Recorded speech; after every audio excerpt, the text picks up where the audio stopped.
Welcome to the Tech Panel. 1, 2, 3, 4. The podcast where tech minds meet. Oh, hey, before we get started today, don't forget to subscribe and ring that bell. Welcome back to the Tech Panel. I'm your host, Arvin. And I'm Sarah Bowers, and today we're deep diving into the fascinating and sometimes controversial world of artificial intelligence with our special guest, Dr. Andrea Isoni.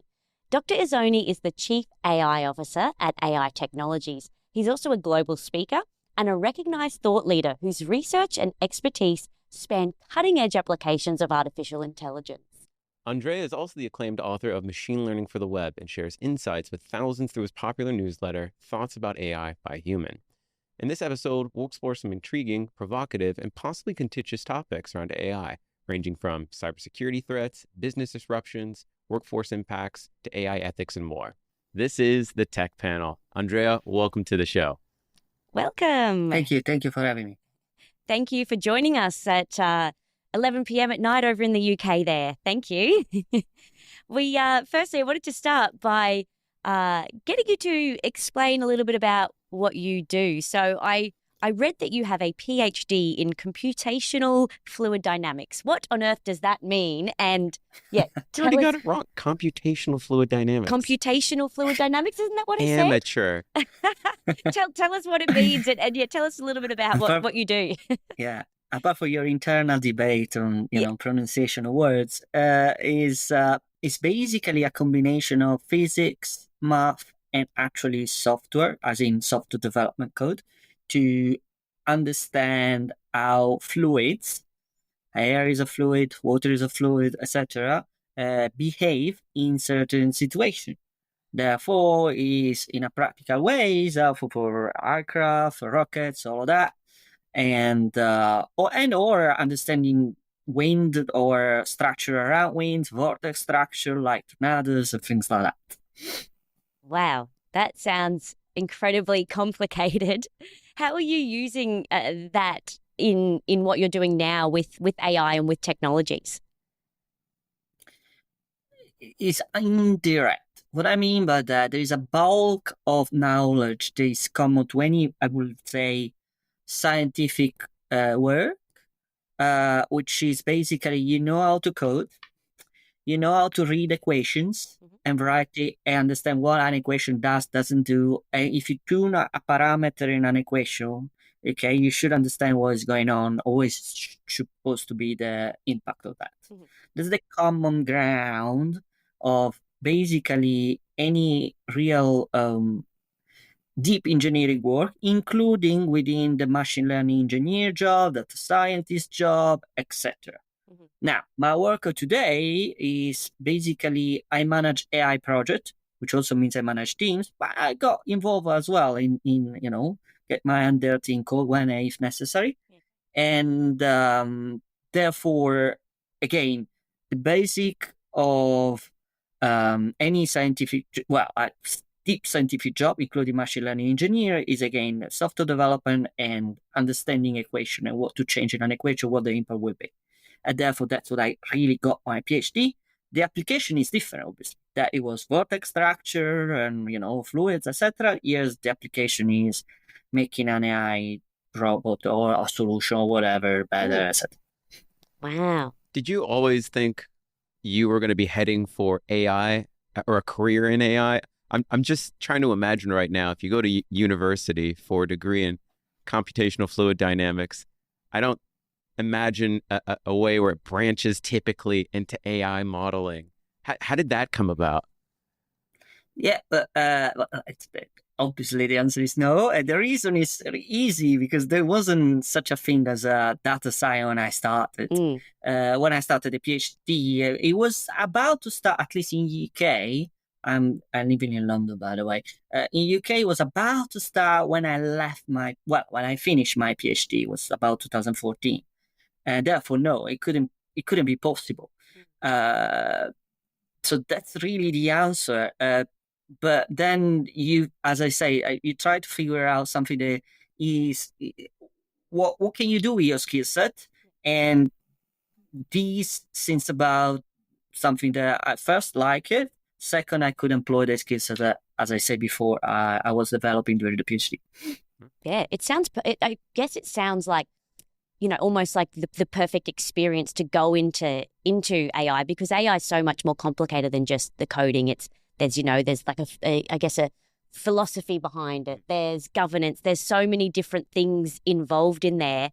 And data scientists have to be, I guess, trained in all different things to kind of, I guess, It's an grapple with hybrid. AI. Yeah, it's a lot more than just developing a piece of software. There's so many ethical conversations as well around it. So tell us a little bit about what you're doing with AI technology. So that's the company that you're working with, correct? Yeah. So, Chief AI Officer here at Full Disclosure, also one of the directors, a few other associates. Basically, all I do is talking to client, understanding their problem, structuring projects, and delivering them. That's basically, I would say, 90% of my work is to understand what a client wants, structure a project, and manage a team for that. Can you give us an example of what a typical structure looks like? So for the average person who doesn't work in software development or project management, like what does someone like you at your company do for customers? And who are those customers? Yeah.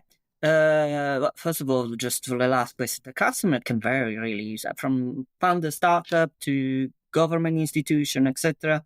They usually come up. I can skip the part of discussing the project because this is an art. You see, never is unknown, and things like that, right? It's fair, all in between, because the client doesn't know necessarily AI, but has an idea in mind. Maybe it's possible, not possible. He doesn't know he can do something else, for example, and that's all sorts of discussion with a lengthy, consuming, but also that's where basically the project kicks in. Now, let's assume that is done. We agreed on doing something. Something can be a mature chatbot for a specific type of user base, and the chatbot has certain type of regulations, and we need to develop that. If someone wants an AI solution for drone, automatically detect grass or disease of grass on drone, and want an AI model to do that in a specific environment, etc. They have the data collected.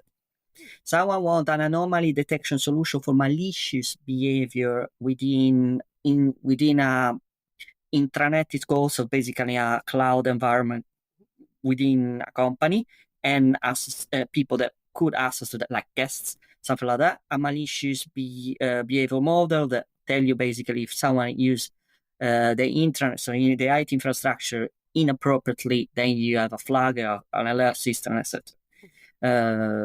A judge system. We did even that last year. Last year. Like basically a ministry in Saudi Arabia asked us to do a POC to replace, obviously it's a POC, so they didn't.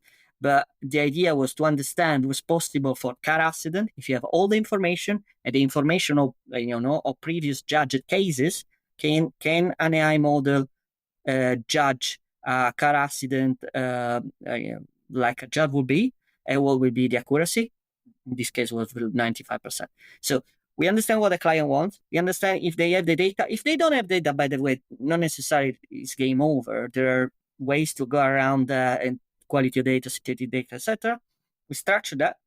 We give you milestones, because it's not that, okay, see you in 6 months, you get the approach at the end.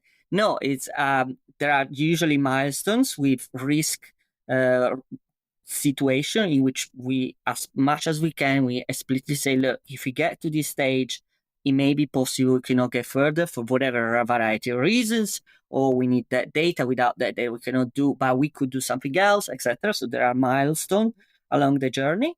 The process can be around 6 months to 2 years, depend what it is, depend on which level you want to go. A POC usually is around 6 months, but if you're going to get live, you go to 1 to 1 years, live as in a scalable solution that is used by the final users, basically.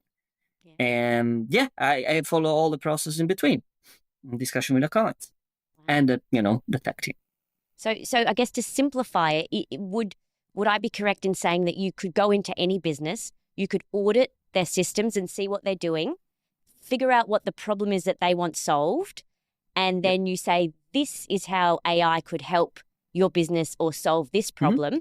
We will develop that Do a budget. that program for Very you. important. Yeah, and then we will work with you on implementing that Sure. for the next few years or however long that project will take.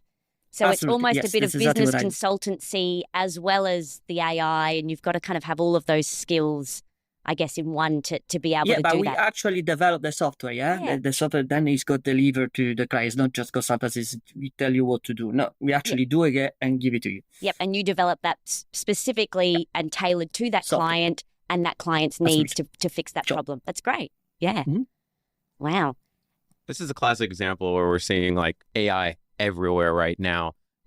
Based on your perspective, what do you see as one of the more exciting opportunities that people are not taking advantage of in the AI ecosystem? It seems most people are dealing with it, just capturing data, processing it to make life a little bit faster. Are we missing the forest for the trees here and not taking advantage of much greater capabilities that the software provides? Well, we need to distinguish between use case for like consumer, I mean, what I can do at home, and what happening within corporation. The case is totally different. As the reason is liability.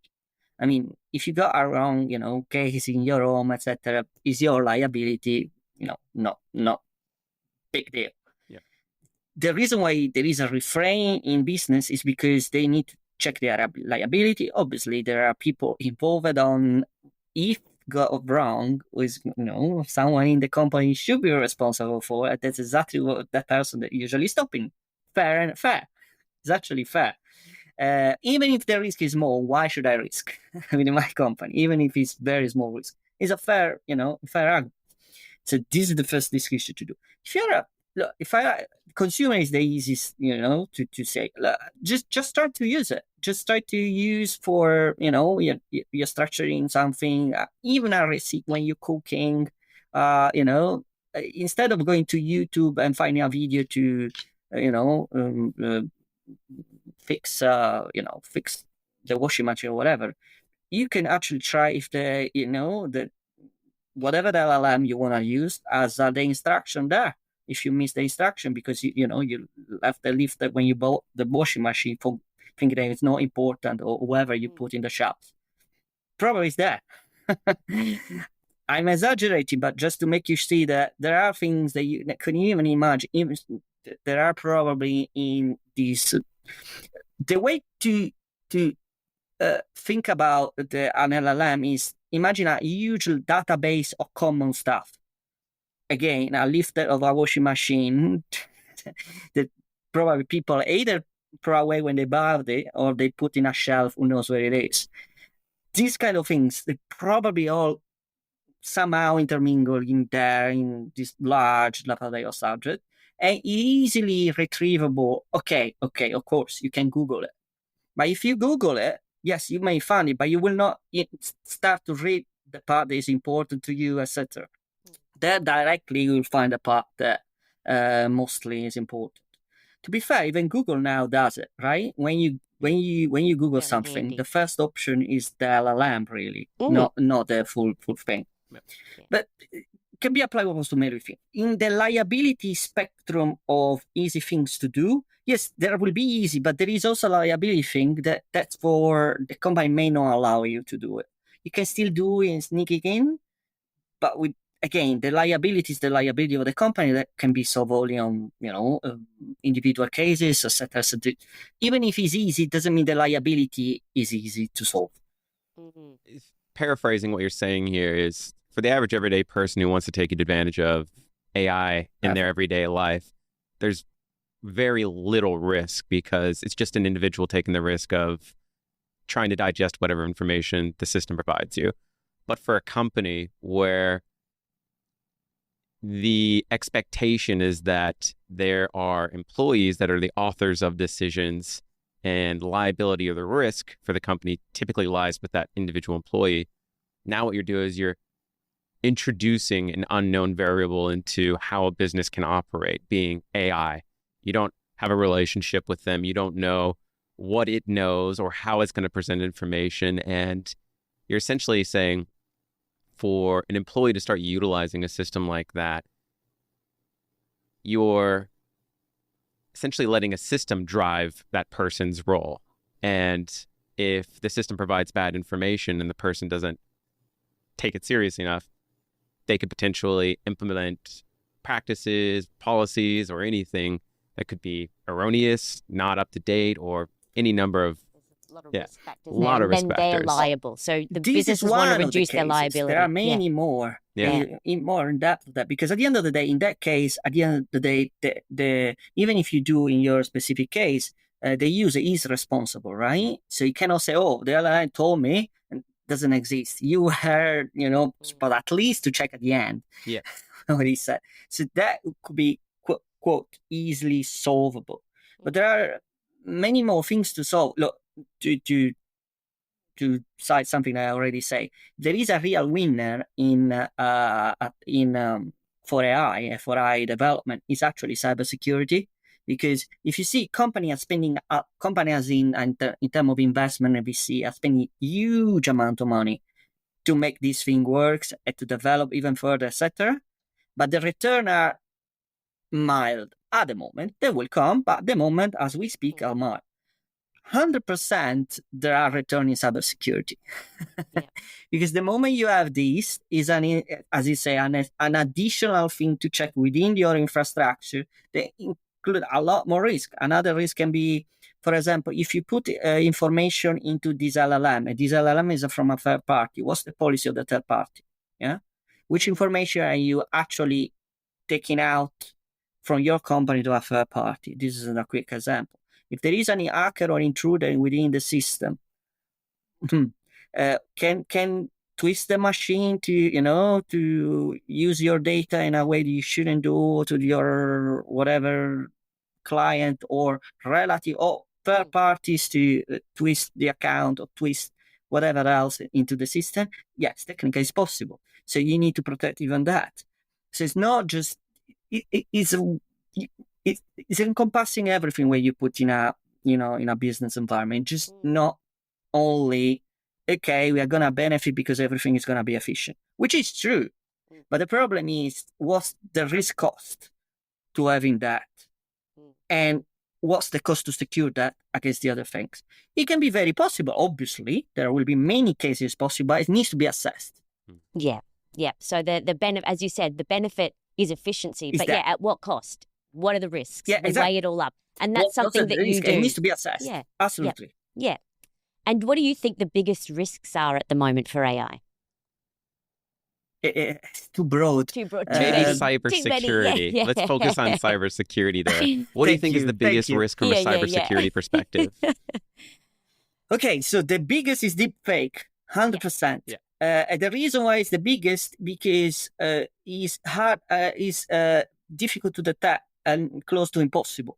As in LLM in text, hard/impossible. Images, we are close to impossible, still possible, but it start to fail even more. Video is the detection still is holding on. There are reasons for that. Yeah. Because video is a combination of audio, text, and also because when you move the mouth, we expect in a certain way you move, we expect in a certain way certain tonality of voice, etc. And this is very difficult to all synchronize for an AI today. Yeah, synchronize all these things together, video, the tonality with, the movement of the cheeks for the expression of the emotion. All of that is very difficult. So the video is very difficult, therefore the detection works. Text is close to impossible, is good enough. Image, we are close not making work for many situations. Therefore, it's the biggest risk. Yeah, because there is no a solution that you could say you can trust that will solve the problem. So you're saying deepfakes there's no way to really test if it's real or fake. It's quite hard to not see. Just with one AI detection tool. There was a moment, I think, in 2023, there was a bit of a hype, I believe, on AI detection tool. They're gonna work, etc. As you can see, nobody's talking about AI detection tools today. Yeah. Why? Because they don't work too much. That's a sad reason. As there's technicalities that they work in simple. It's like to put in perspective antivirus, right? Everyone has an antivirus in the machine. Is he catching everything you can get in your computer? No, at all. That's the kind of way you see, AI detection tool. I mean, if it's very, quote, dumb fake, they will catch it. All the rest, up to other situations. Same thing, right? Antivirus. Everyone has it. It will catch the dumb virus. the one that, That's very for obvious. all the Yeah, rest, sorry, you need to do many things, no one. Yeah. That's the kind of analogy I think it kind of makes sense. This risk seems to always have been present for all businesses, though. Like the average person trying to steal data, probably going to have a difficult time breaking into a company, but the average antivirus doesn't necessarily hold up against a sophisticated, targeted attack against a business. At all. And the same risk you're saying rings true for AI. I suppose the greater risk for AI is that the capacity for damage to your business is significantly greater. Like an email coming in, posing as the CEO of the business, there's many ways you can identify that email, or procedures that you can put in place that's like, I don't trust this. However, getting a video call from your CEO that looks and sounds and is a direct order from someone that's senior to you, telling you to do something like transfer money from this account to that one, is a huge risk to the average business. A huge risk, especially if they call you and Sure. they tell you to do something. You're like, well, who am I to question the CEO? This happens all the time in businesses. I mean, we work with countless partners and they're saying these are things happening to them on a day-to-day basis. Of course, they do. Right? Sure. It's only going to get worse and worse, I suspect, as these AI systems become released to As the I general say, public. the true winner is cybersecurity. The true Oh, weakness, yeah. did you say, is cybersecurity? Yeah, Yeah. it's as in terms of profit and money making, Yeah. the true winner of AI is actually cybersecurity, because it's you need to secure all that, and there is a constant battle in which you shift the skill set, but you're never gonna have a final victory against the adversary. Yeah. The malicious actors will improve, and then you improve, and they will improve, and you improve again. It never ends. And therefore, it's perfect for making money on cybersecurity. AI that's what it is. The cost to develop something like a genuine, realistic AI system that copies the way humans emote and talk and sound, and that costs a significant amount of money to develop. I can only imagine there's maybe a handful of companies out there that have capacity to develop one of these tools. Why is it that regulators haven't come up with something that says, if you are building this tool and releasing it to the public, it must say like every 13 seconds, this is AI. You know what I mean? Something that could make it so the average person can't take this tool and apply it in nefarious ways. Same thing with the video. I feel like It's if the system had a watermark that just came on it, said, this is AI. Because that's it. Look, I confess a mistake. Okay?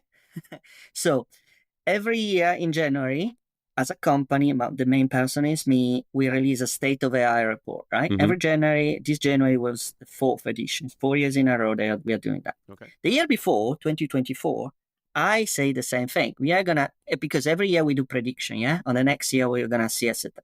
I say something like 50% of the new image will be watermarked for the same reason, right? I'm going exactly what you say, pretty wrong. It never happened, right? This year. Why? And then I start to study why is it not happening? Like you say, right? The reason is the watermarking solution, unfortunately, is very difficult to infringe. Very easy. I mean, you can take an image that is being watermarked with whatever technology, and you do a screenshot for your computer. This is the easiest way. Yeah. And then now you have the image. It's not watermarked anymore. You can reuse it. That's the easiest way you can. And there's no way out of it. There is no way you can avoid that. So watermark, unfortunately, has technical limitation. Yeah. Therefore, that's why there is no it can work in many again. It's like the antivirus kind of situation. but this is not the final solution at all. Mhm. It can work only in certain situations.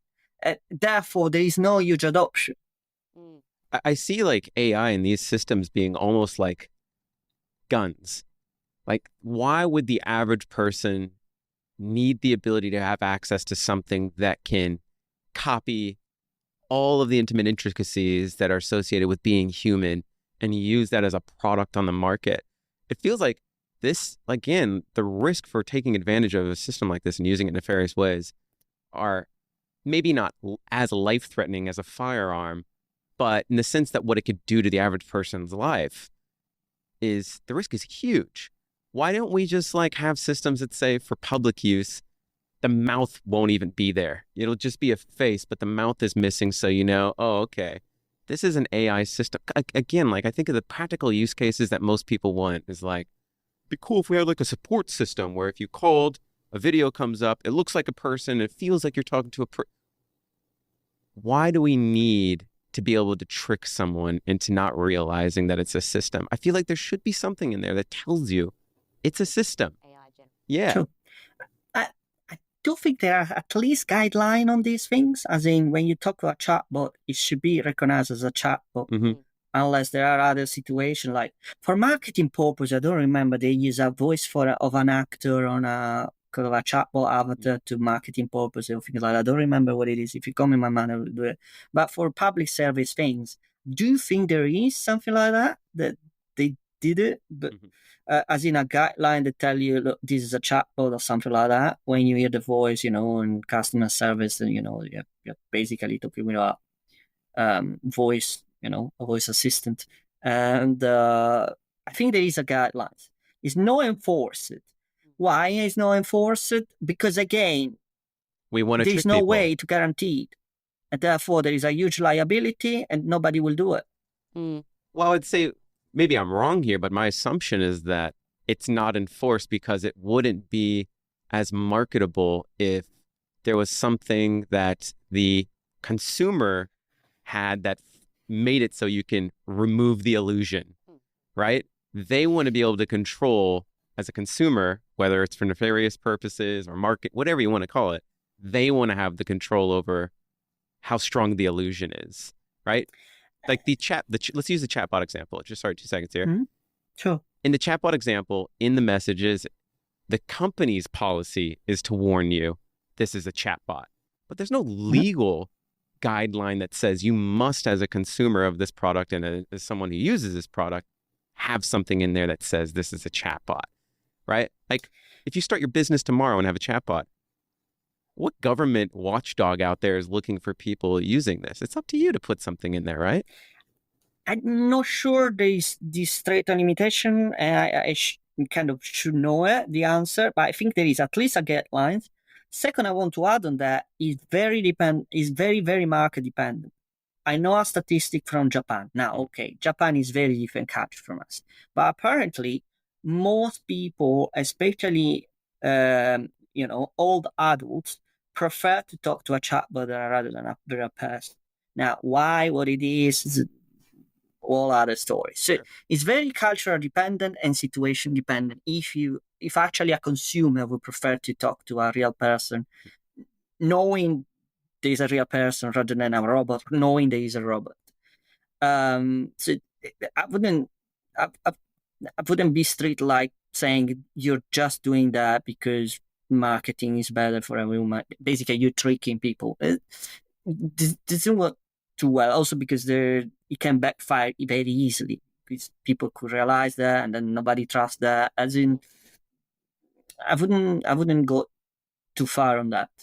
They're doing just to sound better in the eyes of the users. But yeah, I think there is at least a guideline that says that you shouldn't trick the user when it's an AI and stuff like that. But that's a perfect example, right? You just told me a guideline. It's not a law. No. Yeah. I could do whatever I want if you guide me in a though, direction. Even if there was a law, it's not. People are going to break that. And then if there is a law, and then the people that have on top of that, yeah. I feel like the bad eggs aren't going to abide by the law anyway, which will make it seem more legitimate, which will make it seem more believable, which might be worse. But this is what I'm getting at, right? The average person won't have millions of dollars to develop one of these systems. Adobe would, or ChatGPT, or one of these other companies. If the law was in place, they would be the ones releasing the product to the market, and that would have these protections built into it. See what I'm saying? And if that's at the back end, like if people are using that LLM to like build something else, then that's built in. That's right. It's their product. They have complete control over these systems. Wouldn't it make sense just that the people who release the products have something in there that makes it so you could never be tricked? So you're saying that it should be a law that if this is an AI, it should explicitly say there is an AI. 100%. What if you get a call from your doctor? You know what I mean? It says like, oh, I need you to transfer this information, or your lawyer, or any of these things. There shouldn't be a capacity for the illusion to be so convincing without an immediate alert at all times in there saying, this is a ChatGPT model or something like that. Or if it was a language, if it copied voice, it should, in the middle of speaking, be like copying person's voice, like, you know. More sure about that. I never heard there is a explicit law that disallowed. That's right. That say that. I should know that. I'm kind of ashamed at not knowing that. But I never heard that. I know that there is. So Arvin's saying he doesn't think there is, but he thinks there should be one. Should be. He's saying he thinks there should be. No, I get it. I completely get it. Well. But if I kind of surprised this, the reason why I'm saying that, okay, because the UAI Act, at least the most famous law, body of law actually in AI, has been released last August, actually July 2024. Okay. Now, there is in fact, the main principle of that body of law is protecting life and human life, especially. What it means is that you have a law regulation in situation. So it's not about really of the business, but all the situation in which the human life could be potentially affected, you are regulated. All the other cases, no. The easy example is, okay, you're doing AI for scoring your exam, okay? Or healthcare for the mother, right? In that case, it's high risk and you should be high regulated because if the AI goes wrong, it will impact your future life or health, your life situation, things like that. If you're talking about a chatbot for your cattle that is broken, etc., yes, you can survive, kind of thing, right? So this is considered low and you shouldn't be too much regulated. This is kind of the principle on that. Now, that body of law, although I never had, I've seen that kind of extensively, I never seen the issue, dictate that, is it an AI? I should say this is an AI when talking that, because it will not make at the end of the day, the user will not be safer if he knows it. You don't think the user will be safer if there's an alert when you're conversating with someone? I don't think so. At the end of the day, you want the result. Yeah. I mean, at the end of the day, you want, if the output is correct or wrong, that's what you really is about. But that's just for an LLM, right? I'm more concerned about the video. Whatever it is, yeah, sure. You know what I mean? Like, I'm more concerned about the video systems, right? If you can buy one of these video systems as a random passerby that happens to fall victim one of these things, I didn't want that to happen to me. That shouldn't be a service that is available for people to purchase and use in such a manner. I think I feel like covered with other laws. I mean, if you're impersonating someone else, you have no right to do that anyway. Yeah, you're not supposed to like that. But I think about it like guns. Again, I want to pull it back to guns, right? Okay. If you want to purchase a weapon, there are laws in place that make it so you cannot purchase a weapon unless it is through an authorized government, deal, whatever we want to use for the world right there, right? You can't just go and buy a gun, right? Because the capacity for it to cause harm is great. I think these systems have not as equal, but a similar level of capacity to cause great harm to people. And you shouldn't just be able to go onto the market and buy something that can unlock the capacity to steal millions of dollars, to destroy lives, or any of these other things. There should be something in there that's government mandated that snaps you out of the illusion and helps you understand that this is not a real person you're talking to. It's not your boss. It's not your doctor. It's not your lawyer.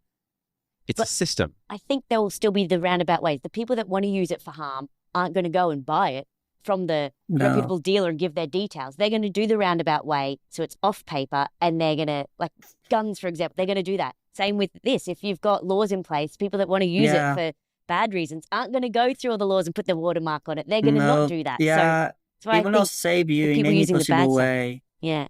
It will put more liability on companies for very minimal result. Yeah. Nothing. Do you think I still so? think the people who are going to use it for bad aren't going to abide by the laws anyway. Okay. So they're going to use it for bad, and then it'll end up being worse because it's like the bad ones look really real because they don't say that they're AI. Like let's entertain this idea for just a quick moment. Let's pull this thread.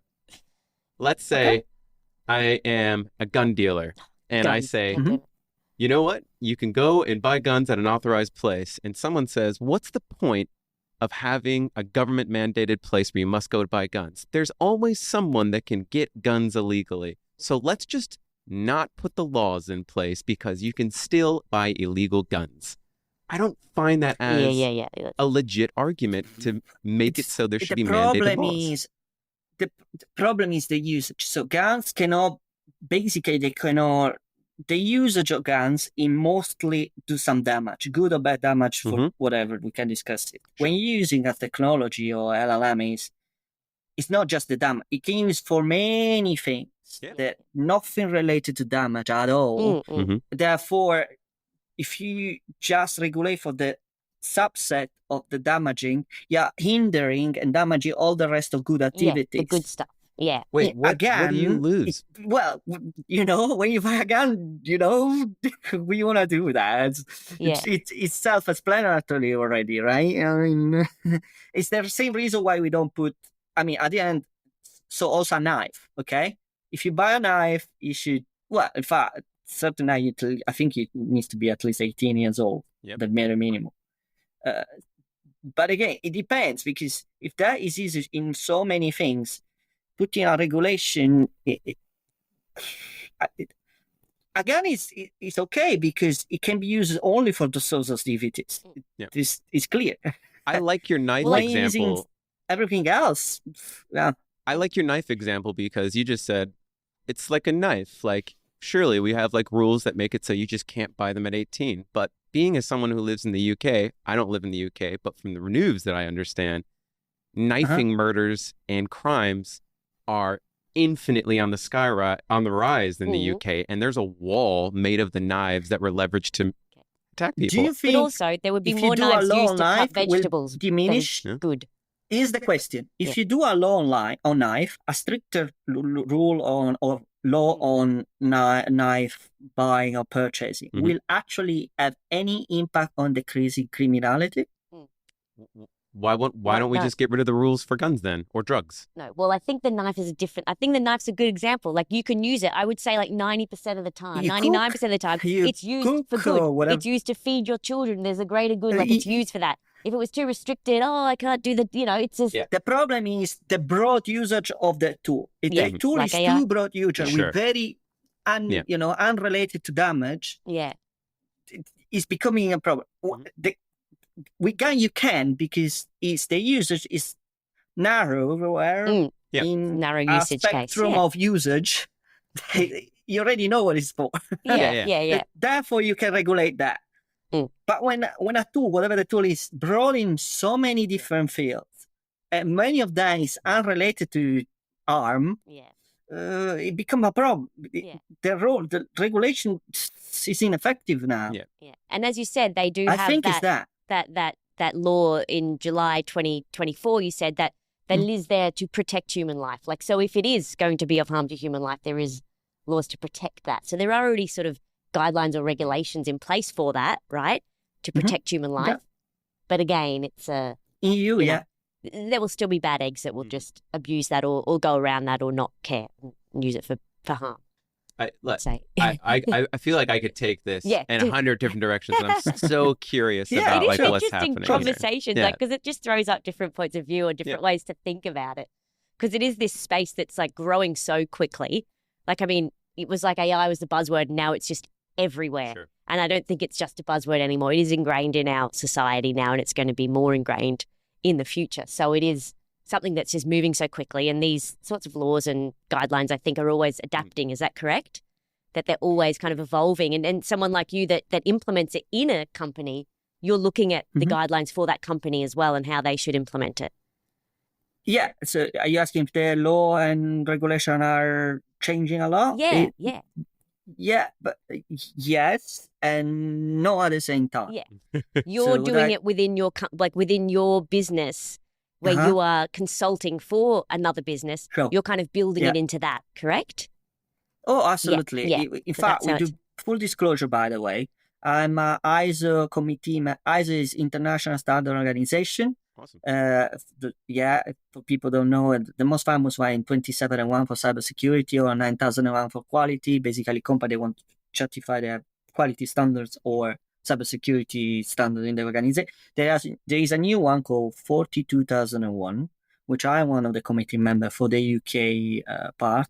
It's a complex organization. But anyway, the reason why I mentioned that is because now when we implement the solution, we have the benefit to give also the policy and the structure they align to the standard if they want. So not only the implementation, but we can build also the policy and the drafting, the things that will enable them to be also certifying certain in ISO, but also be aligned somehow somewhere with the UI Act, etc. Yeah. The reason why this is important is, well, first of all, because sometimes you need to be compliant. And the second aspect of that, when you say there are a lot of regulation, it depends. Because US doesn't want to regulate unless it's not a federal level. The regulation, if they happen, is a state level. For example, California has one guidelines again, not exactly regulation. Texas guidelines again. But as far China has regulation, fine enough. Yeah, well. It's a bit different than UI Act, but they have regulations on AI for. But do you think that's more usage. connected to them wanting to control how information is disseminated amongst their population versus like altruistic? Yeah, it's a bit different. I can tell you the main difference between them, at least the difference I found. Not sure if there are others. I can't read Chinese, by the way. So I don't know, but that's you need to be also a little bit not suspicious, as we say, neutral when you read things that are not exactly in the original language, let alone original language in legalese. Yeah. So that said, with this preamble in mind, is the main difference is the Chinese AI laws. They kind of mandate traceability. So basically, when your LM or the image, whatever AI tool you're using, there is a mandate in the app should be traceable. Is that a word? We back to the data of the model, etc. Okay. Which I found, as a practitioner, I found extremely hard because explainability, all of that is extremely most of the time don't work, etc. So I don't know how they go around this, but there is this traceability element. It's like the supply when you buy food at the supermarket, right? And this piece of fruit, etc. There's a supply chain traceability and tell you all the stuff it go back to wherever it's being produced to the supermarket when you buy.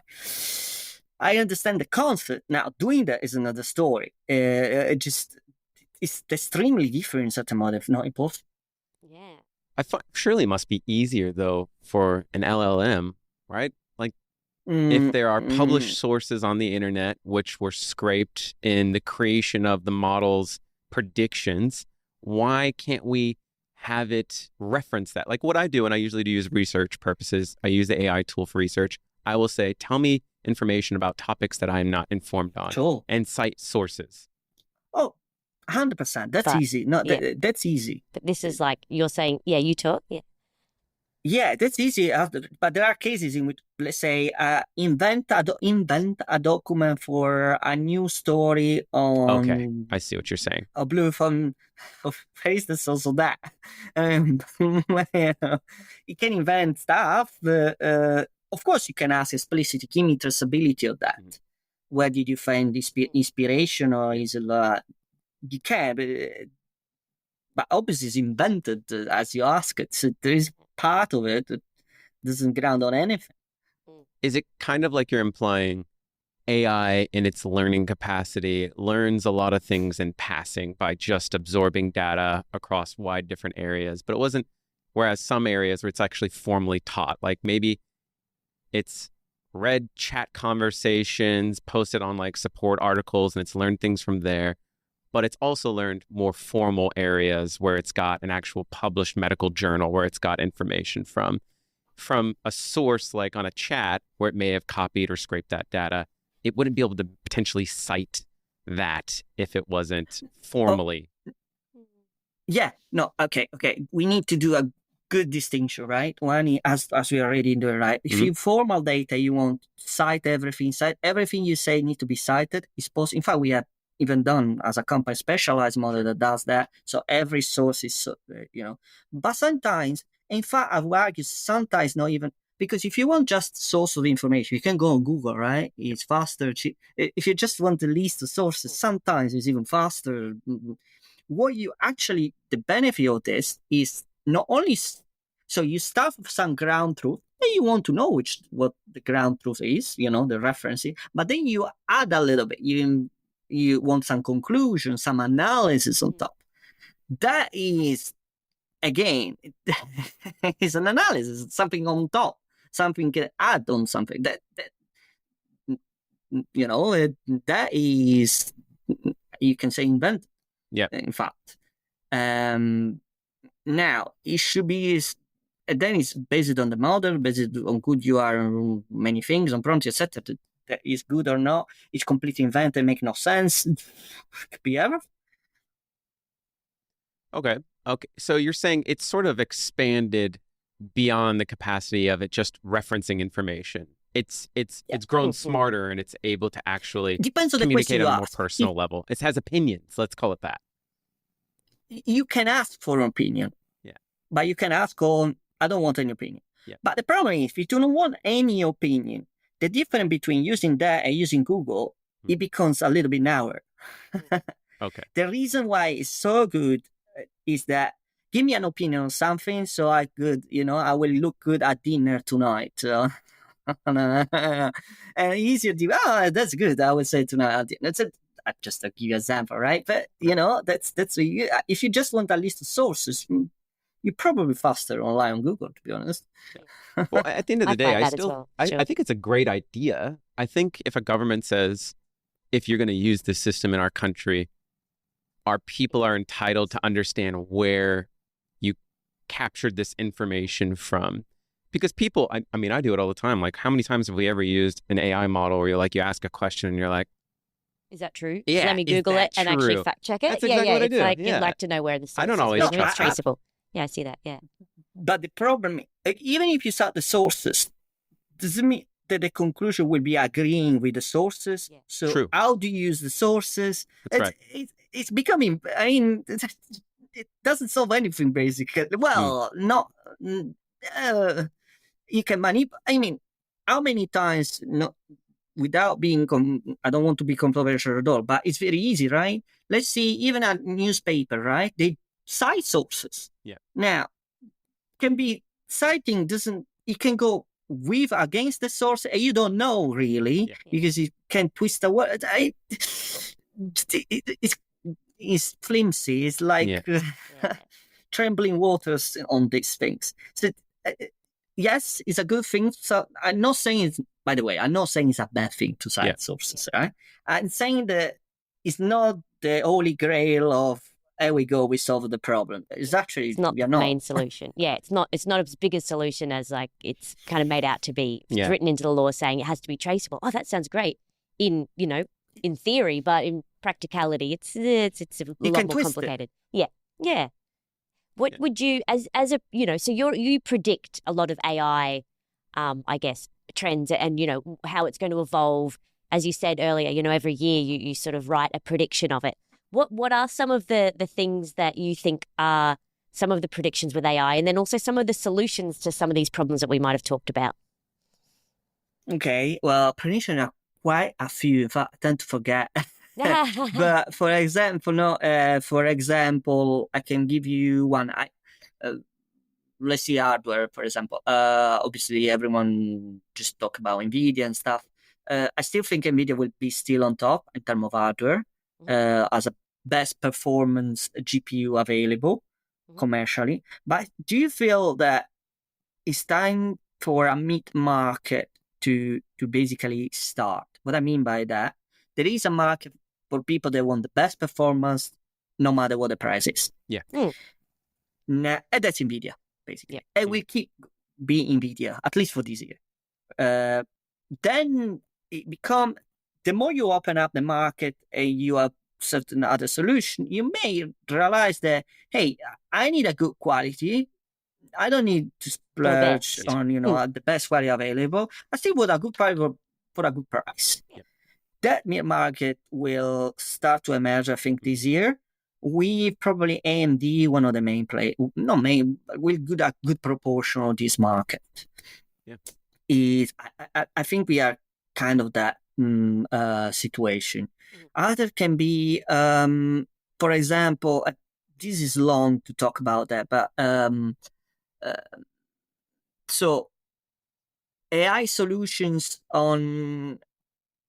there are already, it's been 4 years. One is the most famous one is AlphaFold. So basically there are AI models that can,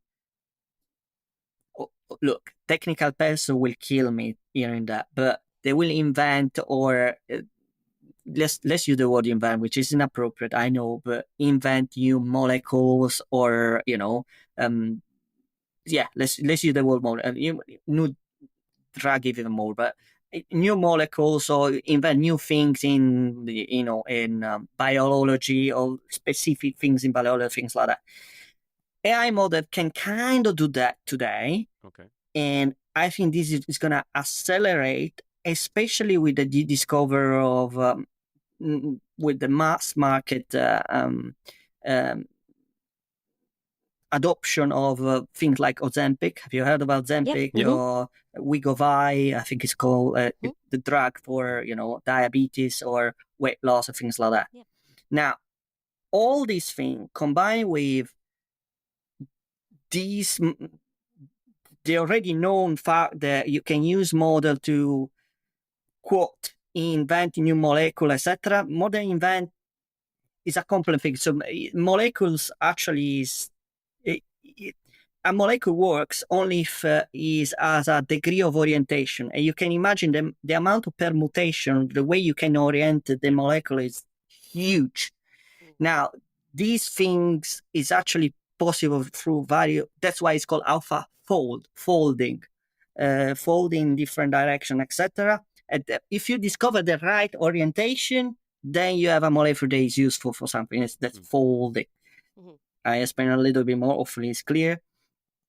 And knowing that there are drugs like GLP-1, which in commercial terms means Ozempic or Wegovy, and knowing that this drug now has been discovered can work in many other situations, weight loss, diabetes, and other stuff that I don't even remember now. And that's all about it's twisting a little bit, not sure, twisting a little bit the molecule. You see where I'm going? Yeah. Twisting a little bit the molecule. Knowing that, if you combine the two, I still think we hear that AI model by the end of the year or starting the next year will be employed to do something with it because the market is huge. If you know they're just twisting that could end up in something, I think you will have that. If not, going to initiate in US the FDA, I think it's called FDA approval process to a new drug, which involves some AI solution. Yeah. So you're I know saying it's a bit complex. No, but that's an interesting concept. Clear. Yeah, that does. So you're saying that you think within the next year that AI will be, integrated into pharmaceuticals and biology in terms of like, you know, finding ways to twist or manipulate molecules to create new drugs that can help people in a bunch of different ways as well. For example, you're saying Ozempic has multiple uses. AI will be used in that sort of manufacture of drugs and getting it FDA approved for multiple uses. You're saying that AI will have a role to play in that a lot more. Yeah, a lot more, because it's a combination of the market is, there is a huge incentive inside using GPU world, because there's a lot, you know, there's a lot of them under that, and AI models are kind of mature to do something on that. They're already being used again, but it's not, or they're already being used, so they know they can work, but it's not, I mean, a final stamp on, yes, this drug, there's potentially commercial, has been developed by using AI. That's not yet. But that's it's on the cusp. That's you're saying it's being used at the moment. It's kind of about on the cusp, to grow. exactly. It's right on the cusp. Thank you. And that's the big prediction, that it's going to like just go over that edge and actually be productive. The thing I'm not sure about, if I can say that, is about agentic. You know, the agentic hype kind of thing. So that you can deploy agent that work for you in all different structures. Basically, you becoming a manager or different agent to work for you. Of course, it's gonna come. Now, I'm not sure it's gonna come this year though, because the technology is a bit clunky, and you need kind of be a bit of a nerd to make all these things works. It's not something that the usual consumer with a couple of clicks can do today. This is kind of a misconception, I think. So sorry, just explain that again. Are you talking about, for example, like Elon Musk was coming out with that sort of that helper in the house, like the something like that can do multiple things at once? Or is that different? Even that, I mean, the actual robot, a physical robot with an AI, that's not coming this year, definitely. Yeah. But another thing that probably you heard in the news, this word is kind of a hype word. It's agentic. Means, for example, you have a procedure for writing emails to different people in the same way. And when you receive an email, always be drafted in a certain way. So you have a pipeline of process that you repeat yourself every day. So you build an agent of that for yourself, and you just manage the agent, you don't do nothing or something like that. And for a customer, they always ask you for the last invoice and a forecast for the supply of a certain product. Instead of doing that manually and building the report, you build your agent. And whenever you're asking that, you do automatic, so you don't actually do it, you just manage it. It's possible, not saying it's not, but it's an hype because it's not going to come that fast. The reason is it requires a little bit of skill to do all of this. Because example I can give it to you, but still require a little bit of skills. There, I think it's Sakana AI. So there is this lab that created an agentic kind of tool that does all the research. So, I did my PhD myself. Yes, I wrote the code, but then I need to study the paper, and then I need to write, the research paper for the conference. I said, I did all my... No, they write a code that take, input from another paper, write his code itself, then revision if the code works or not, find if there is a good thing to a new result or some way. If there is a new result, then write a paper. The paper, then it go refined. You can find a new result. So this is an agentic system, yeah? But as you can see, it's not that a normal person clicking the button can do. It is an agentic system that basically automatize the research production. But again, we are a little bit under the curve for a normal user to build his own agents for his own work, to exclude himself for his own work. How far off do you think we are from that? Do you think like a couple of years, or is it like a 5-year thing?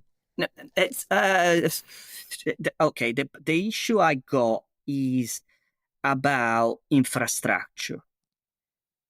I mean, one thing is to say the user again can use it and no liability. And one thing is, because doing all of this, it will require significant infrastructure from a company side for various different reasons. not let alone obviously cybersecurity, the usual suspects, usually cybersecurity, governance, and stuff like that. And I mean, scaling this infrastructure is something that requires time. On top of that, just to give an example, a large bank, I have a friend there, it takes 1 year to do one POC in one jurisdiction, a large investment bank. And that's for a normal AI solution. Doing an agentic system will require at least 1 year to do all that and integrate all of that. To add on that, this will require a system like that, as you can see, require data or touch point from different departments somehow, because it's an agent that kind of, it can do in one department, that's okay, that will be an easy case. And when you're touching different departments, it's a more bureaucracy of people that are involved because of different responsibility. And let's be honest, if you have whoever experienced a large corporation, they know for a variety of reasons that they don't like, a department doesn't like to give data or information to another department for whatever reason. There are many reasons for that. Therefore, having an agent that can do that, and you don't even know allowing that to happen that fast is a bit of an exaggeration. It will happen, yes. I think these are sort of the things that will happen first with users than with companies. Not because it's not possible, but because there is a lot of bureaucracy procedure that needs to be moved around before being allowed. With larger companies, I kind of get that there would be a lot of, I guess, blockages in that company in different departments to get that through. But it's something like, let's say a big company's already implementing Copilot, and through all their emails and things like that. Will that be sort of paving the way for this, Yeah, absolutely. agentic AI? You need that. Absolutely. You need that. This is a first step to do that. It's like the internet was based on the actual physical cable done by the telco company. Yeah. Without a telco physical cable, you cannot do the internet at all. It's the same, right? So you build these Copilot things so people get used to it. They know how kind of understanding. And the next level would be that, so forth, so on. More that agentic AI that is actually very much tailored to that individual. Yeah. I think it will take at least 2-3 years to see that. And something like that. Maybe I'm wrong, but definitely not this year. Yeah, not this year. That's the big thing that I think a lot of people go, oh, there's capacity to do that. Let's see if we can get that all happening. And it's like, actually, that's a much bigger issue. You can do if you are very skilled. Yeah. As in these nerd people. In fact, we are going to see that in the news a lot, that people that automatize their, but that person is then not the normal user. No. That person is a bit of a nerdy guy. Yeah. Is that something in a positive way, right? So, is that something that AI technologies, so the company that you work for, is that something that you can implement in a smaller business? Maybe you can actually create like an agentic AI. We could do in anyone, but again, to have the authorization, that's why I know it, because to have the authorization, agentic or not, to have an AI system that take data and the pipeline of data come from different departments, it requires comprehension for different people, authorization from different people, rewriting part of the infrastructure. I mean, governance needs to change, etc., etc., etc. It's not question that it's not possible. It just, you need to move few parts. Yeah, it makes me curious, and I don't know if this is going way too off tangent, but I wonder if that's anything like what Doge, what Elon Musk is trying to do with the American government in there, trying to make that sort of thing efficient, make departments talk to each other. Is that something that he's trying to get, like an agentic AI sort of model in there? No, agentic, nothing agentic. There is pure basic stuff. But again, there are two things. It's pure it's pure, normal, trivial stuff, right? Efficiency. Getting from paper to digitalized system, apparently. I don't know, but apparently that's what he said. So it's not agentic at all. But again, one is as the authorization, right? Is kind of the boss in that situation. Imagine a third party consultant, us or whoever else. We are not the boss. It's the client that decides if he ultimately wants to do or not, right? And even when you are the boss, it's not that you have no resistance. As you can see, there is reluctance, etc. and even if your boss is a boss with a certain caliber and weight, still there is a resistance. So not something that you can do. Yeah.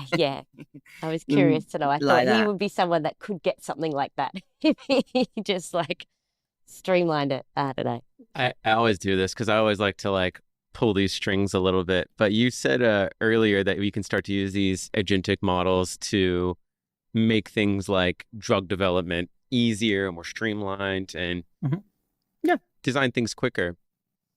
And you said this folding process is the matter of changing one molecule to another. But I think for the average person who's listening here who doesn't really understand what's happening, this is the difference between an amphetamine like, say, Ozempic, which is an amphetamine, or being a methamphetamine, which is a highly addictive, unregulated drug that's banned in almost every single country in the world, or dexamphetamine, which is another amphetamine that's used to treat ADHD, right? So these tools have the capacity to unlock really awesome positive solutions for the market. But I'm also wondering if we'll also be empowering nefarious people to create very addictive, harmful drugs. Okay, first of all, it's not that without AI we're not doing that. We will not do at speed. But the average person who doesn't have a molecular biology, whatever it's going to be, degree that teaches you how to do that, now you've got this system that's in your computer. Obviously, right? Again, there is the nerdy part. No, AlphaFold is not for one person that click the button, and that's not happening. These are more than need. Huh? Not yet. Yeah, okay, but it will take significant amount of time before. Sure.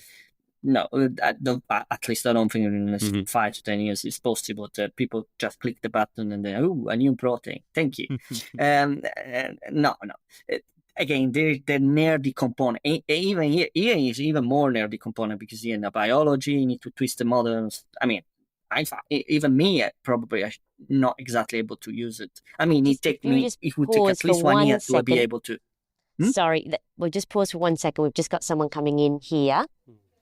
Thank you. What do we need for that? I just received something. Oh, don't worry about that. We'll talk about this in just a moment. Okay. Where do we put it? Yeah, that's fine. There? Okay. Surprise. Don't know. Someone's just coming in. Anyway, so go back to, so you don't think it's not going to be a click of a button thing where people will be able to manufacture their own drugs and that sort of thing. These things is way beyond that. You still need to have a chemist or a biologist, you need to have the a chemist, scientist a biologist, a testing procedure person. Test all that. No. This is way out in any case, and still possible. Look, any tech. I mean, as I always say, a faster train is a faster train. Yeah.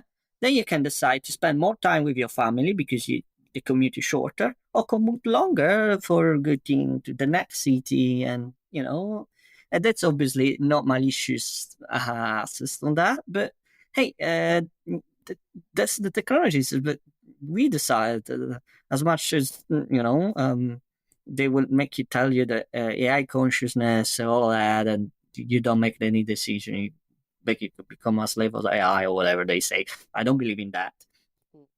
No, in fact, it will never happen, in my opinion. But no, yes, of course, we are accelerating. I can argue that. I know you want to get into that. I give you that. I never wrote. I've read a lot of content in AI newsletter stuff. But this is something that tricked my mind a lot. Basically, okay, so drug dealers, okay? Yep. Okay. I'm going a little bit out of AI, but I'm coming back to AI in a moment. So, one step back. So the first adopter of any technology, are usually malicious activity or not necessarily, borderline, let's put it that way. Drug dealer is one example. Any malicious of that, or adult industry, which not necessarily is malicious, right? You can call it borderline, but I wouldn't say strictly, not necessary, borderline, okay? These are the, first adopter. Now, it's interesting. Any technology, by the way, I read recently or seen a few documentaries fascinating. So basically, drug dealer now, they used to buy, as I say, a first adopter, any technology, the latest one available, including latest submarine for Russia, things like that. Now they got to the next level. They're building team to R&D new submarine for them, specific for them, their own design. Did you know that? So basically, this is another level. One thing is to buy the latest available before everyone else. The other thing is, okay, how about we R&D ourselves with our own specification, which is even more difficult to detect. So we have our own team to do that. You're And saying like the main drug dealers have they have an R&D team building their own submarine with their own specification. Yeah, wow. Yeah. This is another level. Yeah. I mean, it's a different mentality. One thing is, okay, I have all the money, I buy the best I can buy before everyone else. And that's what we are tipping it. We have our own R&D expertise, and we build new submarine with our own specification. It's crazy. And I haven't seen that, but if that is possible, I could not, but I'm sure I will find it to validate my point. I'm sure I'm going to validate. They are going to build AI teams. They will build their own AI LLM. They're not going to use it. So when we say, oh, the malicious people, they just, use the others. No, they don't steal it. They just build their own. I mean, do you think there's a problem for them to spend 100 million to train an AI model? I don't think so. So I think we are going to be at the other level.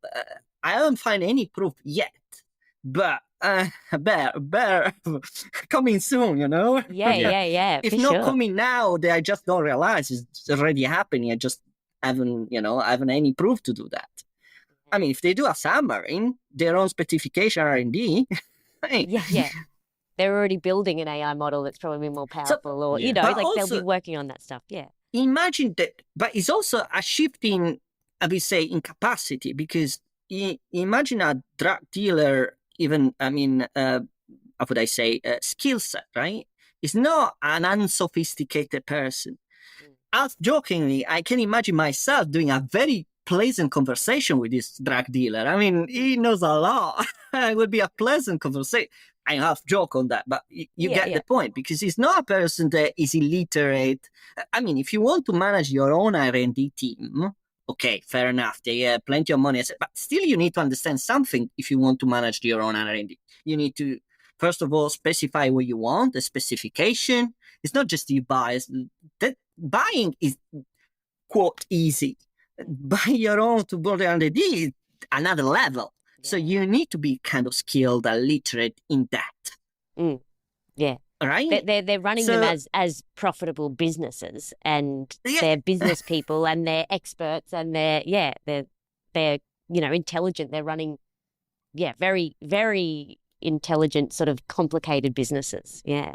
Exactly. So, as jokingly, I would say that I imagine myself doing a very pleasant conversation, technically speaking, in this case. Because they know, probably they know things I never experienced, because they can try things we cannot. Yeah. Even with AI. Yeah. And that comes back to my point of they'll always find a way. Even if there's regulations, they can build their own. They'll, they'll be.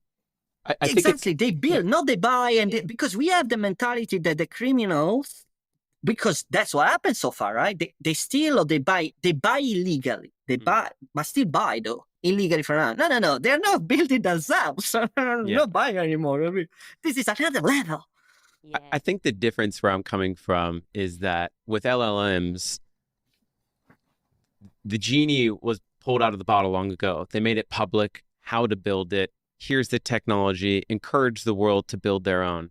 The things like the video are very much very privatized. They're trade secrets that will determine whether a company will have an amazing product that will blow up the market or not. These aren't things that other countries have access to.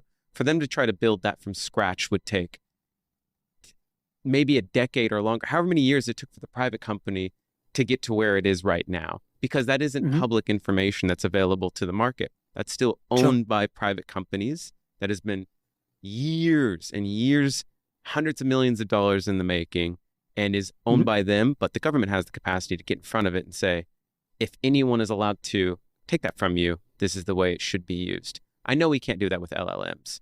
Anyone can build that because the technology is available to everyone. They teach you exactly how to do it because we want the world to catch up with that technology, right? It's the other things that I think I was more concerned about. But yeah, your point taken. People will try to find a way around it.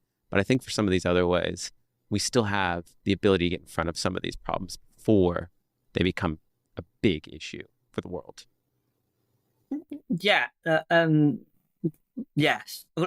I'm not diminishing the fact that it's a big issue. By the way. Yeah. You're right. I mean, there is. It just, I don't think it's the way you're saying it can Apple that, there's not just unfortunately. I think, but it's interesting. I feel like, do you think that, going back to, I guess, some of the problems and the solutions for the problems are, I guess, working with, companies like yourself, like AI technologies, and people that are going into business and helping you with these tools? Is that one way to sort of safeguard yourself and use the right procedures? Is that, something that's a good solution for using AI for good? Yeah. So look, if you don't have the expertise inside, because obviously you run your business in whatever industry there is, 100%, you or a company like us can help exactly to, as you said, to put your catch up with all the things you don't know because you were busy running your own business, and we make sure you catch up quickly and put you on the best path, and you respect the regulations. That's why basically a consultancy exists to play quick catch up with all the things you couldn't know because you were busy running your business. That's as short as it is. That's what we do. And you're kind of always looking at it from the ethical point of view, the procedural point of view, all of that sort of thing as well is always evolving as the technology evolves and each specific business. So I think that's the way to safeguard everyone, is to kind of use experts in that field to do that. I guess that would be what the majority of businesses would do, you would think. They would just be doing it themselves. They'd be kind of, going to these sorts of experts to do it. I'm curious here. What do you think about it? We had someone on the show a couple weeks ago where I'll see if I can quote them correctly. I know this is actually a quote directly from you. The smarter you are, the smarter you can leverage AI, right? And we had a similar conversation with someone, like I was saying a couple weeks ago, where I was telling them, it seems like AI can take the average person and make them a savant almost, as far as like their capability to produce output I can explain that. in a company. Sure. But do you think it also runs the risk of making it so people that have trained years to be good at doing things, you won't need those as a company anymore? Why would I pay for an expert in the company if I can take an average person, bring them in, and they can leverage tools that make them a savant? Sure, I can explain that very easy. So first of all, we need to put a distinction between short-term win to long-term win. Okay. When all these things is true, you just need to connect in what I think is the right way. Okay, we may disagree the way to connect all these dots. Huh? So all these individual points you make are all true, but they seem conflicting. They are not conflicting, right? The reason is this. So for a new person or intern or whatever, a junior person, yes, if you put an AI, it can quickly learn and become on the top. Now, this is the short-term way, the short-term. But imagine in the long term, at some point, everyone will do it, even the smartest one. At that moment, if everyone is doing that, what's the additional? It's still with clever. Yeah. Because if everyone is doing for that long enough time, the junior will not be junior anymore because he's doing long enough time. There is still the back. So the only difference is not who is using it. What's the difference then? The person itself, as it was before. Yeah. Because it's leveling the field. Yeah? So what at the beginning, they were saying something, the statistics, if an intern using that, now can produce, sure, because it's still an intern. Yeah. Basically, what it does, the technology, what it does is shortening the path to get better.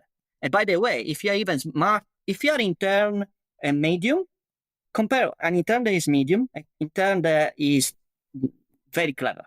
I hate the word clever, but just it's a discussion for another day. I don't believe exactly in that. But let's do this comparison, right? So the clever one, who is gonna learn faster? Still a clever one, right? Mm-hmm. Even AI, it will use better. I mean, there's no, because when you compare with both using leveling the field even between the two is that now you will say, oh, they will catch up faster with the best. But when you get to the best, there's still the 1% difference. There will be still there. And now, why would you care for 1% difference if you 99 you're already there? That's the other question, right? If you are 99 there, probably you're gonna serve the same clients anyway. So why you should waste huge amount for 1%? Because then it's called logarithmic scale. So basically 1% costs huge, based on 99 because less. If you get the point, right? Why we do that? I mean, you're gonna serve the client anyway, right? You get rid of these people because at the end of the day, it's a result for you as a company, right? And you get a profit. Yeah. So imagine this situation, right? I'll let you do. Let's do together the exercise. So you remove them because at the end of the day, 1% costs you huge, and you get basically the server. The client doesn't even recognize I did it because he has the same app. Perfect. And now you have huge profit. Happy days. Yeah, as a business owner. Perfect. Now even your competitors doing the same, right? And now imagine this: the beauty of capitalism. One of these business owners say, hang on, if I have that much profit, yes, I can put in my pocket. How about I use a part to outsource to beat my competition again? And what do I need to do if I want to beat my competition again? I cannot use AI already maximizing. The only thing I can do is rehire people and try to do more service for the same time so I can house my competitor. Usually what I say is you fire on Monday, and hopefully it will be longer, I know, but you hire back on Friday. Yeah? You fire on Monday because you have the profit and then say, hang on, but if I have much profit, I can oust my competition out. Obviously, sadly, it will not be Monday to Friday. No. Sadly. Yeah. So it will be, I don't know, it could be a few years, sadly. But hey, it's capitalism. If you have more profit, you can take the money in your pocket, but 1 year, 2 years, maybe. At the third year, either you invest as anyone else, or you have an inferior product from your competitor. Yep. That's so it. you need to reinvest it into people again. Yeah. If you don't have anything else, that's the only thing you got to do, right? Yep. So, Andrea, a little earlier, a box appeared here, and we have a question from our audience.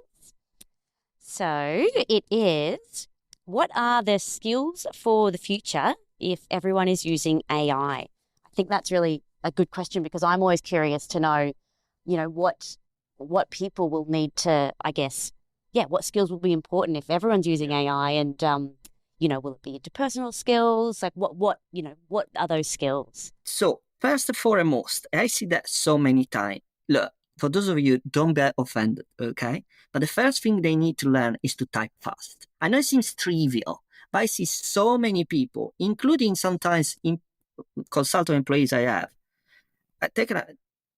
learn to type fast, okay? So it seems trivial, but if you don't type fast, you can be the cleverest person in the world.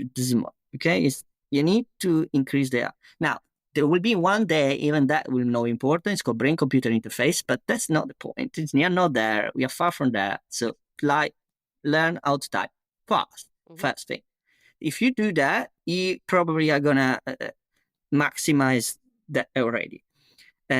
Second, don't be afraid to get wrong or try different things. That's what I kind of see, especially, sorry to say, is not, my judgment is not, but hopefully you will take in the right way. Especially see women have a problem of testing different things. They're a little bit scared and not doing the right thing. There's nothing right or wrong if you try different stuff. So take more risks, be a bit more of a risk taker. So risk takers will excel. Absolutely. Especially for which basically means confidence. Yeah. basically that's what it means. So, especially if you're a junior, and that's fair, because if you're a junior, even less confident. Right? How can you be confident of things that you never know? I get it. It's fair. I understand. But just risk a little bit, okay? Risk a little bit more. So be fast in typing.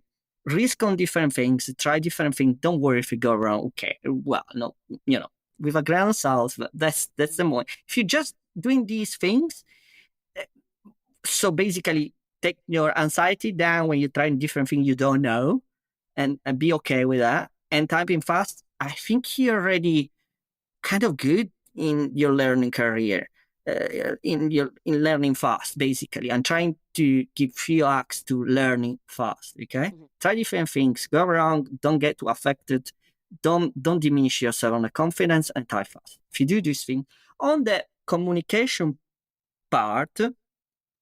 By the way, when I recruit people, I spend a lot of time communication, because to me is the differentiation. It's about being able to be understood, talking technical topics.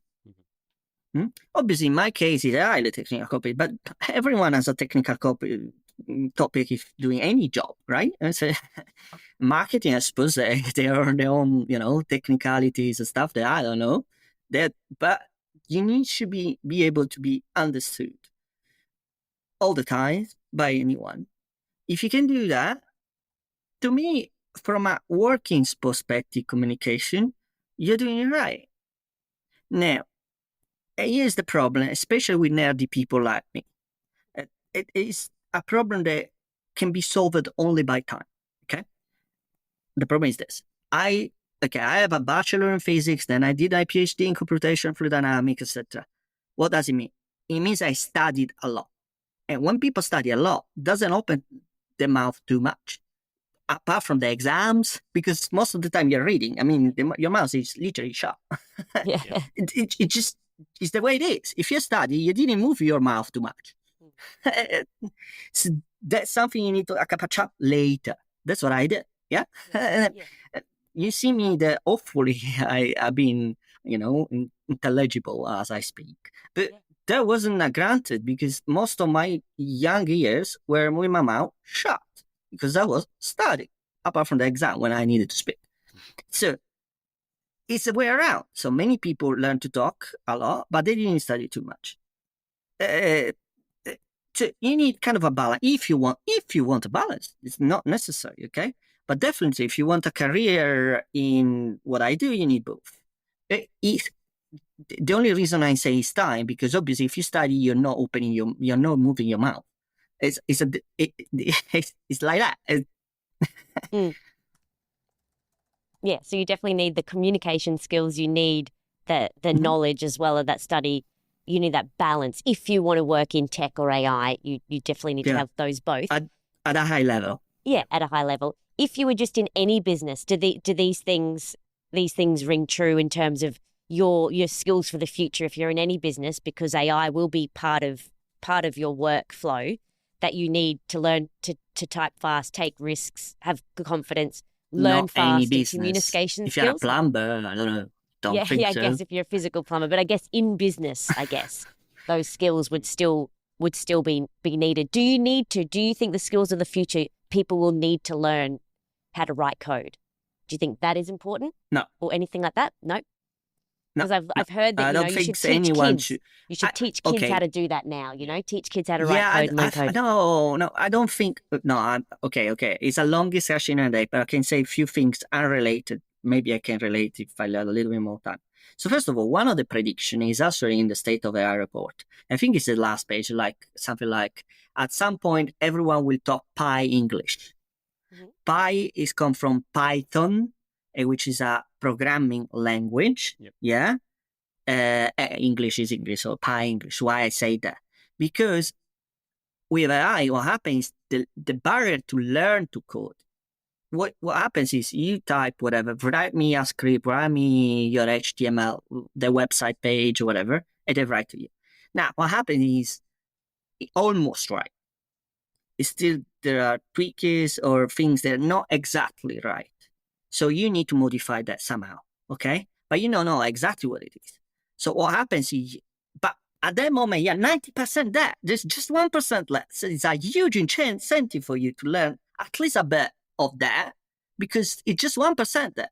It's very different from you don't have AI and you have 100% to do, right? So there is a huge, that's why I say it's by use. I think it's a half of a joke, by the way, in the report. So by 2027, we almost everyone will talk Pi English. What I mean by that is people that didn't know how to code, at least they pick up some words. It will be even in the dictionary, Oxford this and something, because at least the lower will be lower. That 1% will be incentivized a lot of people to at least learn something that will fix the 1% necessary to do all their website. That's one thing, because it's just the lower and the barrier, yeah? Now, all the kids, I think, kids learning coding, all of that at that young age, there are so many things you learn. Anyway, that also means you need to cut something else, unless you want to say that the kids should expand indefinitely 24-hour their time of study. So when I hear all these things, I don't understand what they mean, because either you're saying that what they're studying today, there is something that is redundant, not useful, debatable, or they are saying that you need to expand the hour of the time they need to study. In which case, I don't know, if it doesn't play when someone is a kid, when he's supposed to play. I don't know. I'm a bit skeptical when I hear all of that. Okay, yes, kids should be prepared for the adult life. And I'm someone that study a lot. But hey, we need to understand if, we want kids to, to be kids, or just forget about your childhood, just prepare for an adult life, but skip that. Yeah, no, it's like keep the kids being kids, but at the same time, Assuming you're saying they need to have a little bit of, you're saying everyone needs to have just that little bit of coding knowledge, or just be able to talk it, or just have like a basic understanding. Yeah, but that will become natural. It's not something that you force at school. That's what I'm trying to say. Yeah, It should, in fact. It's natural because there is incentive now. I mean, if you code a type of prompt and your website there, but it's just 1% missing, I think you have a huge incentive just to learn, like, I don't know, there are 30 hours necessary to fix that big of it. Yeah? It's completely different if I tell you, hey, write a that is not 30 hours or 10 hours, whatever. It's significant time for you, and you're not going to do it. Fair. So you will learn something of the code. Yeah. So just basic little learning and adapting, and maybe just like picking up, having that curiosity for technology as well, and sort of learning these little things along the way will kind of set you in good stead for, the future of work with AI alongside it. Yeah. So in summary, the people that are going to excel with AI in the future are going to be ones that have rudimentary typing skills. Obviously, the faster you can type, faster conversation you can hold with an AI model, right? So increasing your capacity to have conversations and learn more. You think the people that are going to be risk takers are obviously always historically going to be the people that do well. And then finally, people who have some semblance of an understanding of coding phraseology or terminology or concepts, may not necessarily know how to code and practice, but can hold a conversation with someone that knows what they're doing. These are the people that are going to excel. Yeah, I think so. A little bit of coding, but again, you don't need your child to ruin your childhood to do that. Yeah. I don't see that. Yeah, you're killing the dreams of a lot of people right now, I got to say. Yeah, I mean, I never seen that way anyway. And there are so many things to study beyond AI. I know it's the topic of the day, and then AI have a job because there is a topic of the day. But look, there are anything not revolving on AI. I think, yes, of course, they will produce movie using AI. Or they are doing it, they will be even doing more. But there will be, I still think there will be many things you can do. Yes, there will be some sort of AI base or whatever. But, no, our humanity, will not be diminished per se. No, I don't think so. I've got one last question for you here. Having spent a significant chunk of your adult life studying, having come out on the other end of this, if you could speak to your younger self, knowing what you know now about AI, its capacity, to educate, inform, and empower people. Do you feel your education is as valuable today as it was when you would have done it when you started?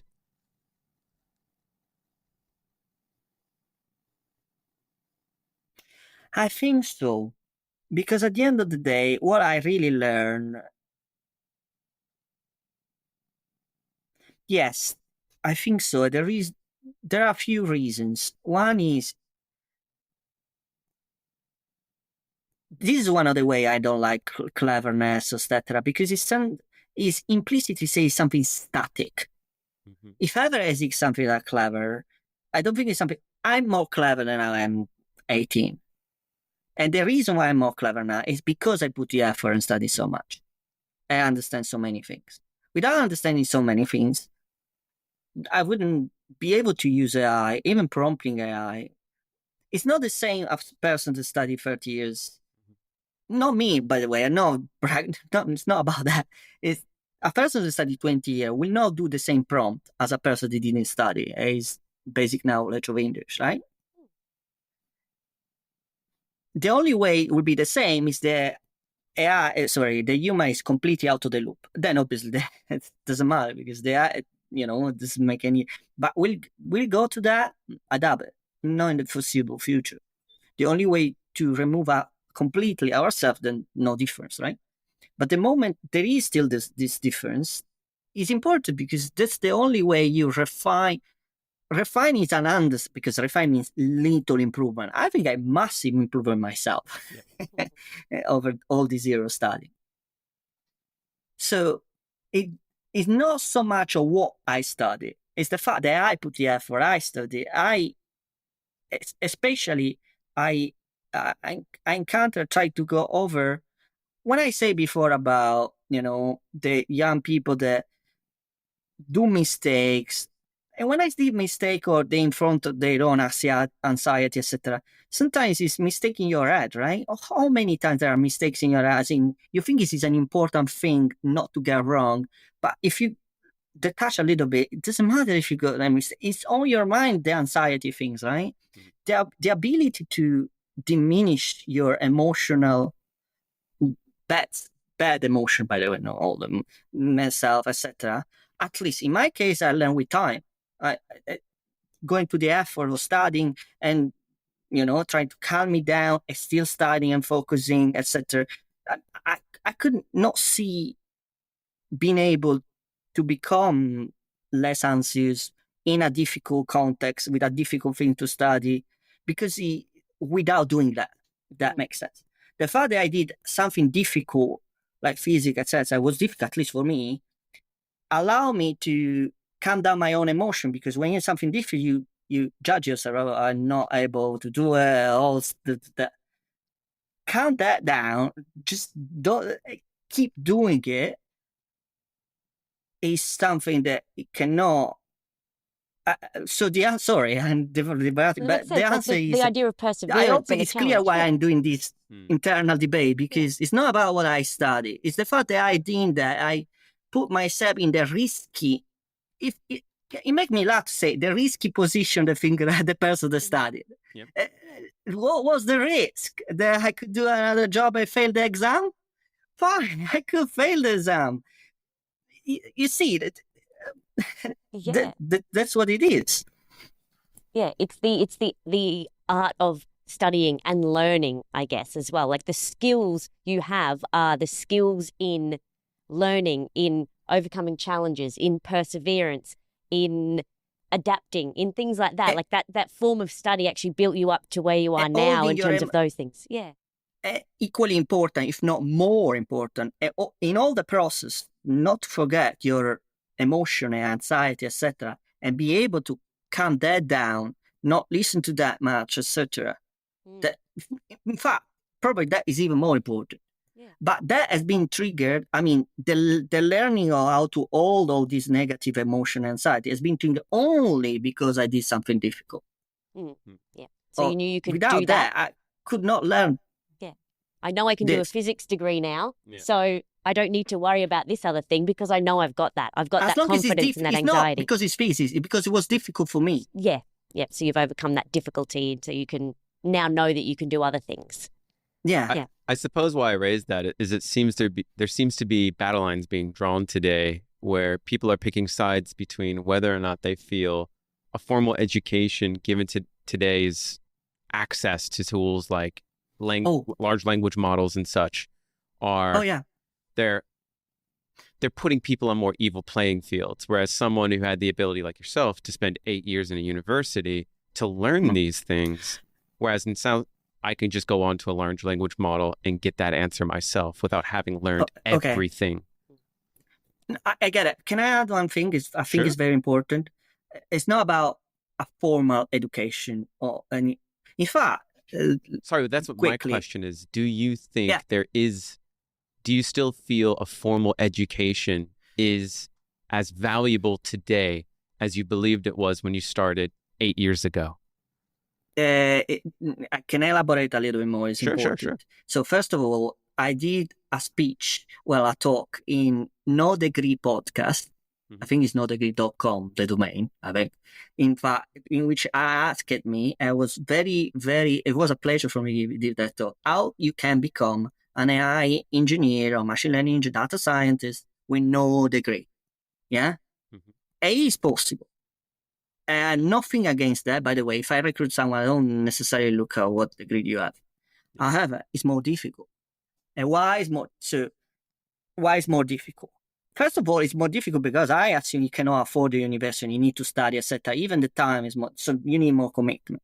But there is also, we are back on the emotional part of being a human, I would say.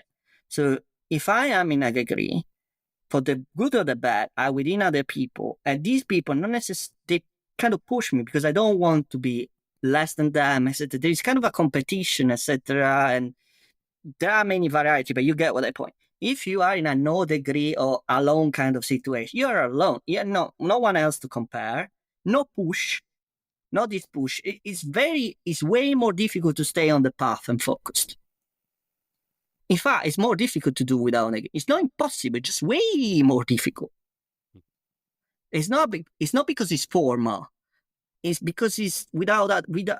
I think it's because with other people with a certain trajectory. But so in the difficult moment, it helps you to keep you in the path. There's like a degree of competition that pushes you. Yeah. Exactly. You don't have that when you're alone. In a difficult moment, you're alone. That's it. Yeah. It's not about because it's formal. It's about because you have this structure around you that pushes you even in the hardest moments. That's what I think it is. Okay. Yeah, I could definitely see that. That's my opinion. We are definitely getting to time now. We spent about an hour and 40 minutes having a really, really interesting conversation. And I'm surprised that we've got through maybe a fraction of the questions that we wanted to actually raise with you. We'll have to do a part two if you'll come back. Sure. But we always like to end these conversations, especially capturing perspectives, unique perspectives, someone like yourself, with, is there any particular technology that you feel you either can't live without, or if someone were to start a business today, you wouldn't be able to hold yourself back from recommending it to them to make sure that they're as effective in their role as possible? Probably not the plumber. I'm not talking about the plumber, just in case. So if there's some plumber listening, please, it's not for you. For everyone else, any technology, I think something like Perplexity or similar will be good. What's Perplexity? But Perplexity is kind of a LLM, but it's good because the design is such a thing that it gives you, first of all, different optional models, as in, like 3 weeks ago, OpenAI released a new model, right?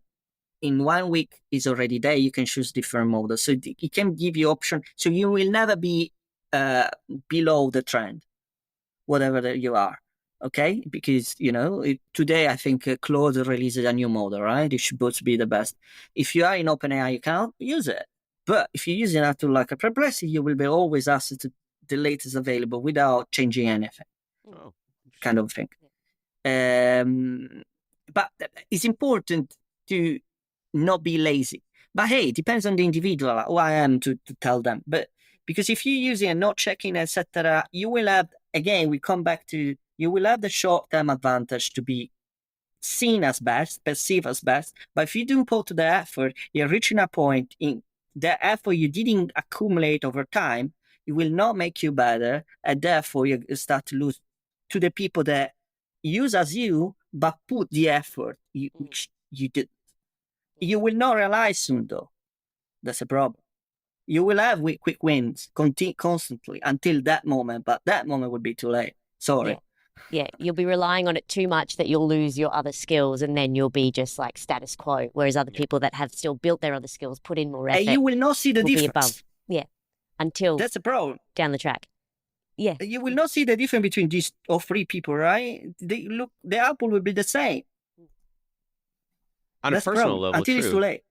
But I think as a manager, hopefully you have the skills to recognize bad ideas that were put into an AI model and maybe refined versus someone who's got really good ideas. As a putting it manager, and into also an AI work model. ethic as well, Yeah. work ethic and things like that as well. Like I True. think I'm a big believer in work ethic, so I have these But conundrums about AI and work ethic. if you I'm say like, the human, face to face, but even camera, frankly, as directly, you see a few times, you should be ever feeling you waste this person. So it shouldn't be too much of a problem. Yeah, Yeah. I agree.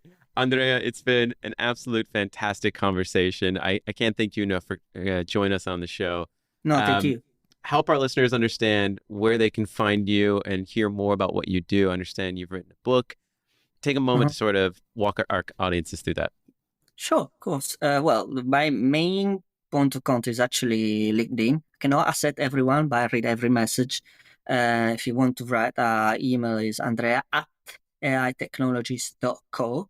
I have an AI newsletter if we want to hear my silly things about AI and philosophy about AI. It's called AI by a Human. It's on LinkedIn as well, or on Medium. And if you want the state of AI report, is at stateofartificialintelligence.com. mhm. It's free. You can download that. That's an annual report? That's the way. This is an annual report. I'll definitely be paying attention to that website to get my updates. Have an absolutely wonderful rest of your time. Again, thank you so much for joining us on the show. It's been an absolute pleasure, mate. Loved it. It's been great. Thanks, Andrea. Thank you, guys. Thank you. Thank you. Me again. Don't forget to subscribe and hit that bell, and we'll see you in the next episode. Thanks for tuning into the Tech Panel. If you like what you heard, make sure to subscribe on YouTube and follow us on TikTok, Instagram, Facebook, and LinkedIn to stay connected. A big thank you to our major sponsor, Codeworthy, for powering today's episode. And join us again on the next episode of the Tech Panel, where tech minds meet.